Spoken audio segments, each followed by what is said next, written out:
Hollywood silver screen presenting मूसली। कहानी की शुरुआत में जानवरों के एक सेल्समैन को दिखाया जाता है जो सबको बताता है कि हमारे पास जो जानवर हैं वो काम तो करते हैं लेकिन वो समझदार नहीं है। और इसके बाद वो उनके सामने पेश करता है बहुत सारे अजीब से दिखने वाले जानवर जिन्हें थॉरीफेंट्स कहा जाता है। और इन्हीं में होता है एक नन्हा सा थॉरीफेंट जिसका नाम होता है मूसली। और इस फिल्म का नाम भी मूसली है। अब यहाँ पर बोली लगाई जाती है और मूसली को खरीद लिया जाता है और इस तरह से मूसली अपने परिवार से अलग हो जाता है। वक्त बीतता और 25 साल हो जाते हैं। मूसली का अब खुद का अपना एक परिवार है, उसकी एक बीवी है और एक बेटा है। मूसली को जिस आदमी ने खरीदा था जो उसका मास्टर है वो बहुत ही बेरहम होता है, वो उस पर बहुत सख्ती करता है। लेकिन मूसली अपने परिवार की खातिर कुछ नहीं कहता, वो हर वो काम करता है जो उसका मास्टर कहता है। अब एक दिन यहाँ पर वही सेल्समैन आता है जिसने आज से 25 साल पहले मूसली को बेचा था। उसके पास खुद का एक थॉरीफेंट होता है जो कि बूढ़ा है और ये मूसली का दोस्त होता है। अब यहाँ पर सेल्समैन मूसली के मास्टर को कहता है कि मैंने तुम्हारे लिए एक लैंड देखा है, तुम उसे खरीद लो। लेकिन मूसली के मास्टर के पास पैसे नहीं है, इसीलिए सेल्समैन उसे सलाह देता है कि तुम मूसली के बेटे को नीलाम करवा दो जिससे तुम्हें पैसे मिल जाएंगे और तुम उस जमीन को खरीद लोगे। मूसली जब ये बात सुनता है तो अपने मास्टर के पास जाता है। वो कहता है कि वो जमीन पूरी तरह से बंजर है, उस पर खेती नहीं की जा सकती, तुम उसे कैसे खरीद सकते हो। लेकिन मूसली का मास्टर उसकी एक बात नहीं मानता और उसे पत्थर मारकर वहां से भगा देता है। अब रात को मूसली जब अपने परिवार के साथ होता है तो उसका बेटा कहता है कि मैंने एक जगह देखी है, आप मेरे साथ चलो। हालांकि मूसली थक चुका है लेकिन फिर भी वो अपने बेटे के साथ जाता है। उसका बेटा उसे एक गुफा में ले जाता है जो कि बहुत ही पुरानी है और यहाँ पर बहुत सारे थॉरीफेंट्स की ड्राइंग बनी होती है जो सब के सब अपने दो पैरों पर खड़े होते हैं। वो अपने हाथों से इंसानों की तरह काम कर रहे होते हैं, जबकि यहाँ पर जितने भी थॉरीफेंट्स हैं वो सब के सब चार पैरों पर जानवरों की तरह चलते हैं। तभी उसे सेल्समैन के थॉरीफेंट की बात याद आती है जो कि उसका दोस्त भी है। उसने उसे बताया था कि आज से कई साल पहले सभी थॉरीफेंट्स इंसानों की तरह दो पैरों पर चला करते थे, लेकिन इंसानों की डर की वजह से वो नॉर्थ की तरफ चले गए और जो थॉरीफेंट्स यहाँ पर रह गए उन्हें इंसानों ने गुलाम बना लिया। अब वो जानवरों की तरह चार पैरों पर चलते हैं और यहाँ के चार पैरों पर चलने वाले थॉरीफेंट्स को आज भी यकीन है कि दो पैरों पर चलने वाले थॉरीफेंट्स उन्हें बचाने के लिए आएंगे। लेकिन मूसली को इस बात पर बिल्कुल यकीन नहीं है। अब वो वापस अपने घर पर आ जाता है और तभी वो अपने मास्टर की और सेल्समैन की बातें सुनता है। वो कहता है कि मूसली की पत्नी प्रेग्नेंट है और जैसे वो बच्चे को जन्म देगी हम उसके बड़े बेटे को बेच देंगे। सेल्समैन ये जानकर बहुत खुश होता है। मूसली की पत्नी को इस बात का बहुत दुख है लेकिन उसे आज भी यकीन है कि दो पैरों पर चलने वाले थॉरीफेंट्स उन्हें बचाने के लिए आएंगे। मूसली इस बात पर विश्वास नहीं करता। अब मास्टर को जमीन मिल चुकी है इसीलिए मूसली को वो अगले दिन वहां पर खेती करने के लिए ले जाता है। जमीन बहुत ज्यादा बंजर होती है, यहाँ पर हल नहीं चल रहा होता। इस बात से उसके मालिक को बहुत गुस्सा आता है, वो मूसली पर अत्याचार करता है और मूसली जब पूरी जान लगाता है तो हल टूट जाता है, जिस बात से उसके मास्टर को बहुत गुस्सा आता है। यहाँ पर मूसली को भी बहुत गुस्सा आता है, उसके अंदर दुख भी होता है क्योंकि उसके बेटे को बेचा जा रहा होता है। इसीलिए मूसली तय करता है कि वो नॉर्थ की तरफ जाएगा और वहां पर जो दो पैरों पर चलने वाले थॉरीफेंट्स हैं उनसे मिलेगा और मदद मांगेगा। वो अपने बेटे से कहता है कि अपनी मॉम का ध्यान रखना, मैं थॉरीफेंट्स को ढूंढने जा रहा हूँ और जंगल की तरफ भाग जाता है। उसके पीछे उसे पकड़ने के लिए लोग भागते हैं लेकिन वो जंगल में गुफा की तरफ जाकर गायब हो जाता है। मास्टर को वो नहीं मिलता, इसीलिए मास्टर वापस आकर उसकी पत्नी को और बेटे को बंद कर देता है। मूसली के भाग जाने से मास्टर बहुत परेशान होता है क्योंकि उसके सारे काम मूसली किया करता था। तभी उसके पास सेल्समैन आता है और वो कहता है कि तुम चिंता मत करो, मैं तुम्हारे लिए एक शिकारी को लेकर आया हूँ जो मूसली को पकड़ लेगा। ये बहुत ही भयानक शिकारी होता है और अब ये भयानक शिकारी जंगल की उसी दिशा में जाता है जिस तरफ मूसली भागा था। वही सेल्समैन को दिखाया जाता है जो अपने दो प्यादों को उसके पीछे भेजता है ताकि उसके प्यादे जान सके कि थॉरीफेंट्स को कैसे पकड़ा जाता है। वही मूसली जब आगे बढ़ रहा होता है तो वो एक गड्ढे में गिर जाता है। दरअसल ये गड्ढा उसी शिकारी ने बनाया ताकि वो मूसली को पकड़ सके और अगले पल वो मूसली के बिल्कुल ऊपर होता है। यहाँ पर सेल्समैन के वो दोनों प्यादे भी पहुंच चुके हैं जो ये देखना चाहते थे कि मूसली को यानी कि थॉरीफेंट्स को कैसे पकड़ा जाता है। तभी उनमें से एक उस गड्ढे में गिर जाता है जहाँ पर मूसली होता है और इससे पहले कि वो शिकारी मूसली को पकड़ता, मूसली उस प्यादे के ऊपर चढ़कर उस गड्ढे से निकलकर गुफा के अंदर भाग जाता है। उसके पीछे अभी भी शिकारी होता है, लेकिन मूसली जब उस गुफा से बाहर निकलता है तो वो देखता है कि सामने बहुत बड़ा झरना है।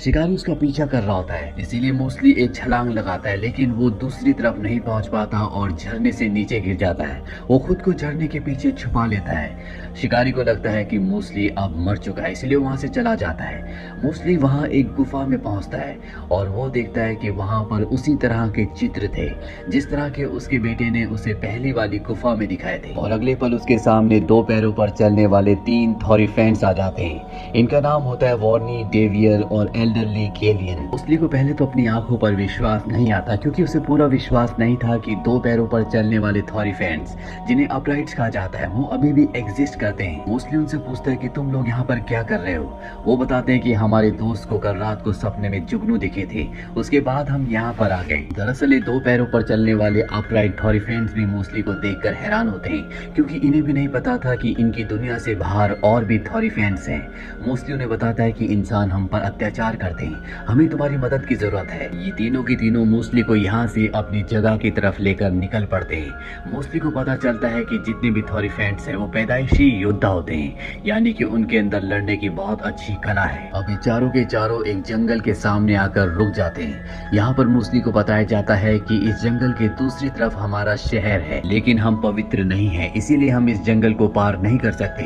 यहाँ पर थॉरीफेंट्स का एक पेड़ है जिसे एक गार्डियन गार्ड करता है, और जो भी इस जंगल के अंदर जाता है वो कभी लौटकर वापस नहीं आता। तभी मूसली देखता है कि वहाँ पर एक गुफा है। वो कहता है कि हम इस गुफा के रास्ते दूसरी तरफ जा सकते हैं। सब उसकी बात मान जाते हैं, पर जब ये गुफा के अंदर जाते हैं तो सभी पेड़ धंसना शुरू हो जाते हैं। सबके सब बड़ी मुश्किल से अपनी जान बचाकर वहाँ से बाहर निकलते हैं, और अब इन्हें जंगल पार करने के लिए एक लंबे रास्ते से जाना होगा।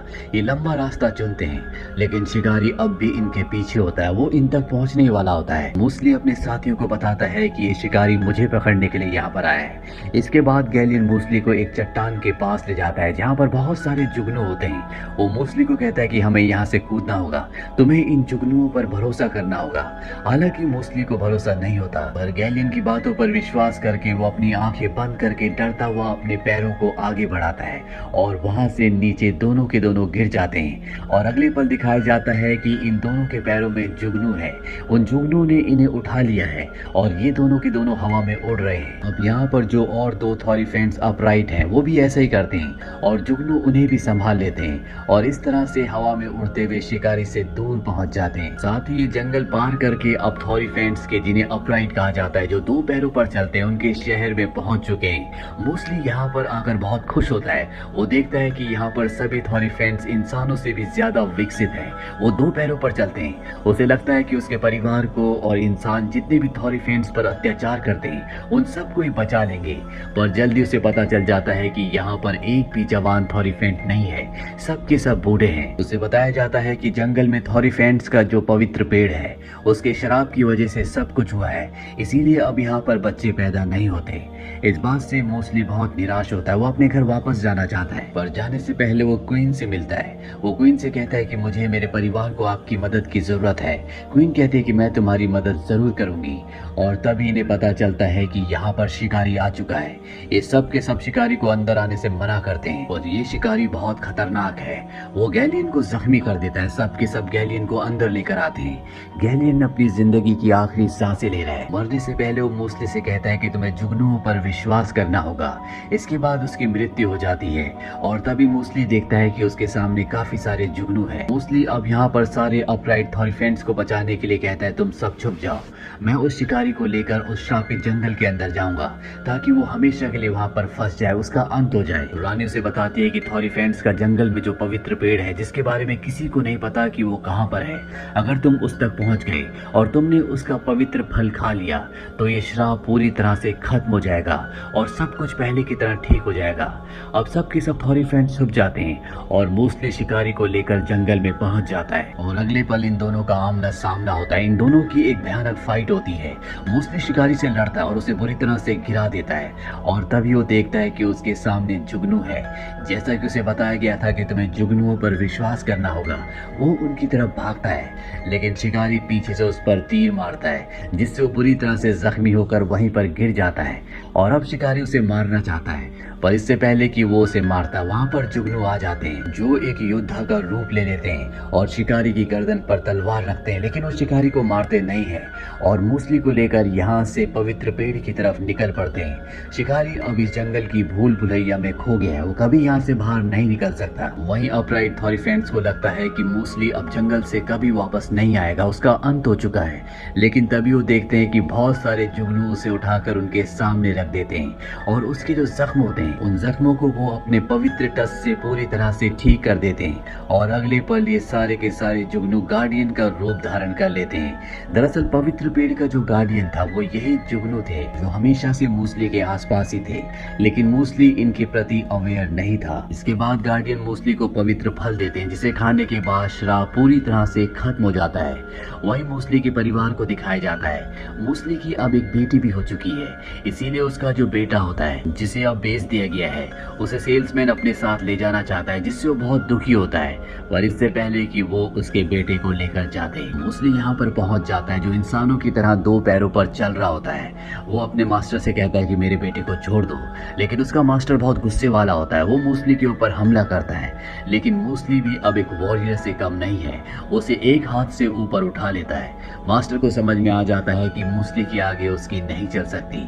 मूसली यहाँ पर अपनी बेटी को भी देखता है जिसका जन्म अभी अभी हुआ है, जिसका नाम रोजी है। मूसली के पास वो पवित्र पेड़ के फल होते हैं जो वो अपने परिवार को खिलाता है और जैसे सब वो फल खाते हैं सब के सब अपने दो पैरों पर खड़े हो जाते हैं, जिस तरह से खुद मूसली होता है, यानी कि अभी सब के सब अपराइट बन चुके हैं। और इसके बाद मूसली अपने पूरे परिवार के साथ योद्धाओं के शहर अपराइट, जहाँ पर सभी दो पैरों पर चलते हैं, वहाँ पर शिफ्ट हो जाता है और इसी के साथ ये कहानी यहीं पर खत्म हो जाती है।